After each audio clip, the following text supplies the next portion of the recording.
In this video, we'll examine a coin that requires no introduction. Even if you are relatively inexperienced with the crypto ecosystem, you have almost certainly heard of Ethereum. Ethereum, the de facto second most popular cryptocurrency after Bitcoin, has forever altered the blockchain's use cases.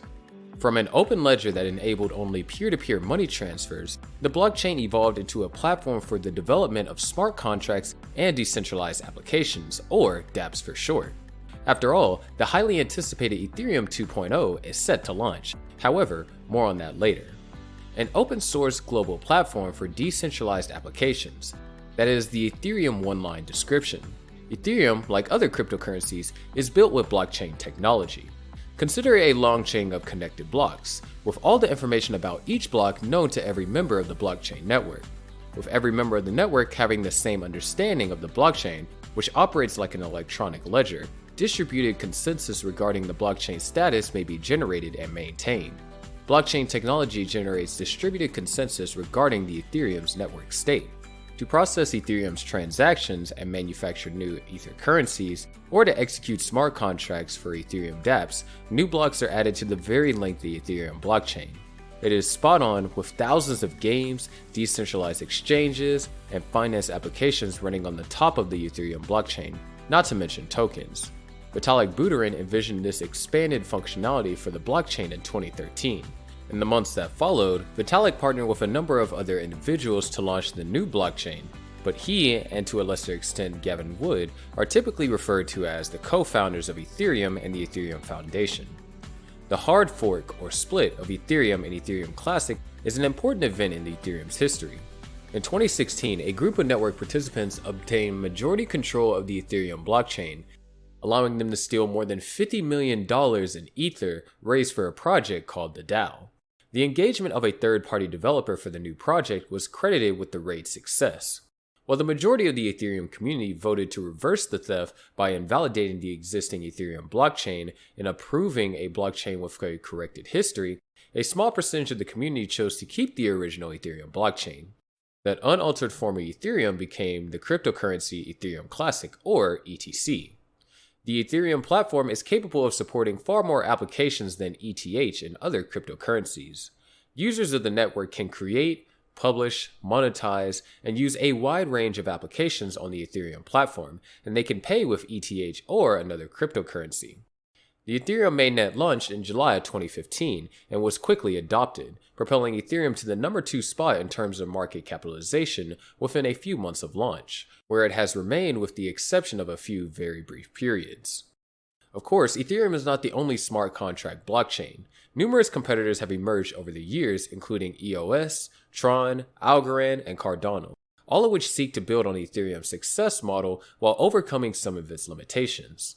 Ethereum network, on the other hand, remains the most popular smart contract blockchain, with nearly half of the top 100 coins running on it. However, Ethereum does have some drawbacks, and the most significant of which is its limited scalability. This was amply demonstrated in December 2017. However, it was not the increased transaction volumes brought about by the bull run that brought the network to a halt. It was the infamous CryptoKitties game, in which users created, collected, and traded digital kittens. It was the first dApp to push the network's limits and succeed. During that time period, transaction fees increased dramatically, and many transactions were never recorded on the blockchain. Congestion occurs because each action in the game and in every dApp is a blockchain transaction.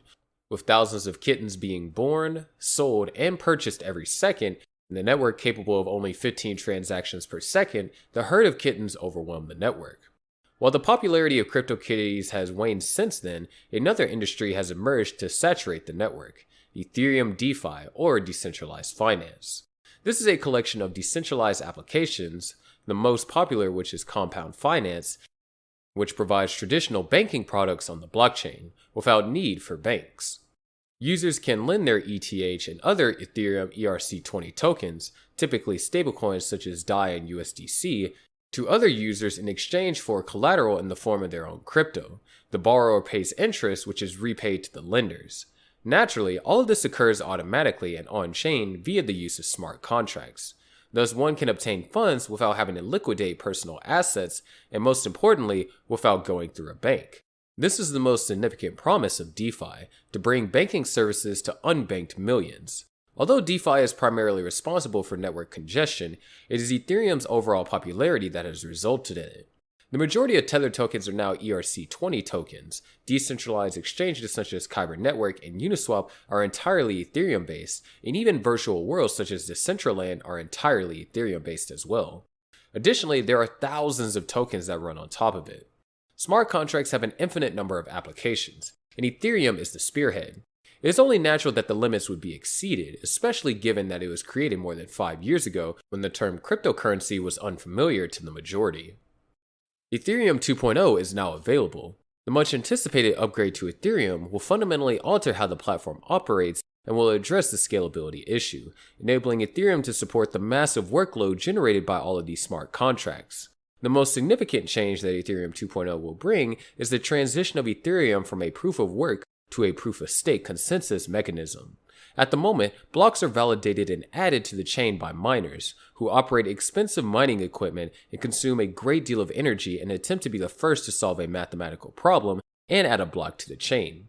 This high cost is necessary to maintain the integrity of miners and to safeguard the network. The energy cost is replaced by a financial commitment with proof of stake. Staking on Ethereum 2.0 entails committing 32 ETH to the network. By staking that amount, you automatically become a validator, allowing you to add new blocks to the chain. This can be accomplished using a laptop, and you will of course be compensated for your efforts in securing the network. The other significant change introduced by Ethereum 2.0 is the addition of shard chains. These are separate blockchains that operate concurrently with the main chain, dubbed the beacon chain. Each shard chain is responsible for a portion of the load associated with validating and adding new blocks to the chain, while the beacon chain ensures that all shard chains have the most recent data. As a result, the network can process a greater number of transactions per second. Additionally, the nodes in each shard will be responsible for downloading and processing only the shard's transaction history, not the entire network. When these two characteristics are combined, Ethereum's capacity will increase, thereby resolving the scalability issue. Ethereum will develop into a superhighway of connected blockchains as the Ethereum Foundation described it on ethereum.org. Although an exact release date for the Ethereum 2.0 is unknown, Phase 0, which we see the introduction of the beacon chain, is expected to go live by the end of the year. According to the latest Ethereum 2.0 news, the final testnet of the beacon chain, named Medalla, launched on August 4th, and once all hiccups and bugs are resolved, the mainnet beacon chain will be launched. As a result, no precise date has been established. At first, the beacon chain will have limited capabilities, as there will be no shard chains to maintain, only the beacon chain. During this phase, its primary objective will be to register validators and to coordinate everyone's staked Ethereum. Then there is Phase 1, which is scheduled to begin in 2 stages in 2021. The first step will be the introduction of shard chains, which will begin validating transactions, but will not yet support accounts or smart contracts. Phase 1 will be launched with a minimum of 64 shards according to the Ethereum Foundation. Phase 1.5 or 1.5 is the designation for the second step. This is probably the result of realizing you require a 4th phase but do not wish to renumber the entire process. The current Ethereum mainnet will become a shard during the second phase of Phase 1, and it is at this point that the full transition to proof of stake will occur. Finally, Phase 2, the final phase, will include the full capabilities of the shard chains, including the ability to process smart contracts, communicate more freely with one another, and allow developers to design their own shards. The final release date for Ethereum 2.0, Phase 2, is most uncertain at the moment, as it is set for sometime after 2021. According to Ethereum's official website, the phase is very much in a research phase at the moment. What are your thoughts on Ethereum 2.0 now that it has been explained? It has been discussed and anticipated for years. Now that it is imminent, do you believe it will deliver on the promised scalability and silence Ethereum's critics? Leave your thoughts in the comments section below. Additionally, if you enjoyed this video, don't forget to click the like button and subscribe to our channel for additional cryptocurrency videos. But that is all for the time being, and we'll meet again soon.